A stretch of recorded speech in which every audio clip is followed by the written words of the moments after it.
If your pepper plants have ever looked lush but barely produced, or worse, turned into sad, crispy twigs in the midsummer heat, you're not alone. Peppers might be the drama queens of the veggie patch, picky about light, finicky about feeding, and way too sensitive to neglect. But here's the good news.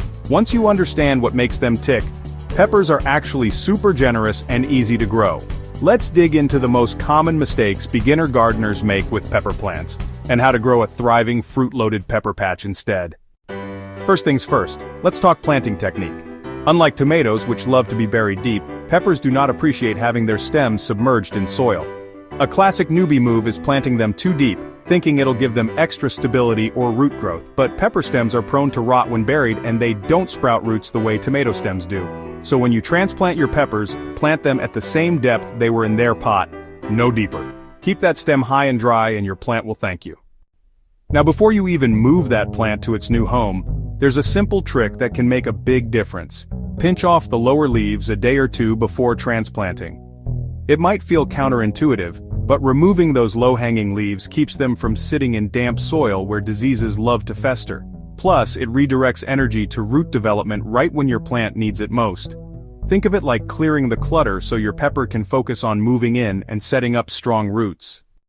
Speaking of settling in, let's not forget about food. Peppers are hungry plants. And yet, many gardeners either don't feed them at all, or toss a little fertilizer on the surface and hope for the best.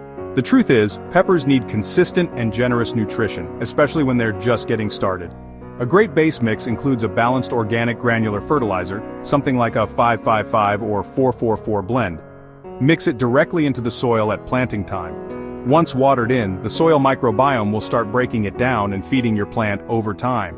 Add bone meal too, it's rich in phosphorus and calcium, which support both root growth and fruit development. And for ongoing feeding, fish fertilizer is gold. It's gentle, packed with micronutrients, and supports microbial life in the soil. Feed every couple of weeks, especially after harvesting, and your peppers will stay vigorous all season long. Now, let's talk about where you're planting these peppers. This next one's a surprise for a lot of gardeners. Don't give them full sun all day long. Yep, that tag at the nursery that says full sun, not the full story. Peppers originated in subtropical environments where they grew under the dappled light of taller plants. That means they thrive best in partial shade, especially when summer heat peaks. If you've ever seen your peppers wilt mid-afternoon, this is why. The fix? Choose an east-facing spot that gets bright morning sun but afternoon shade, or plant near taller crops that offer a bit of shelter. Got peppers in containers? Even better, you can move them around. As the season heats up, shift them into spots with dappled light or gentle afternoon shade. You'll see less wilting, fewer dropped flowers, and a lot more happy peppers. On to pruning. And no, this isn't the time to go Edward Scissorhands on your plants. While pruning can help peppers grow bushier and improve airflow later in the season, it's a big mistake to prune them at transplant time. Right after planting, your pepper is already adjusting to new soil, new temperatures, and maybe a few insect neighbors. It needs every leaf it has to photosynthesize and establish roots. So, skip the early snipping. Save pruning for later in the season, and then only do what's called rejuvenation pruning. Cutting back leggy growth or thinning dense foliage to let in more light and airflow. At transplant time, hands off the scissors. Now let's fast forward a bit. Your peppers are growing, they're starting to fruit, and you're watching those colors shift from green to vibrant red, yellow, or purple. Here's where another mistake happens, leaving peppers on the plant too long. It seems logical to wait until they're super ripe, right? But once a fruit fully matures, the plant gets a signal that says, okay, job done. And it slows down production. Mature fruits also pull a ton of energy from the plant. So if you want more peppers, pick often.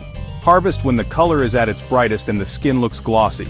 Every time you pick, you encourage the plant to produce more. And here's a bonus tip. After a big harvest, give your pepper plant a shot of fish fertilizer to fuel the next round of blooms.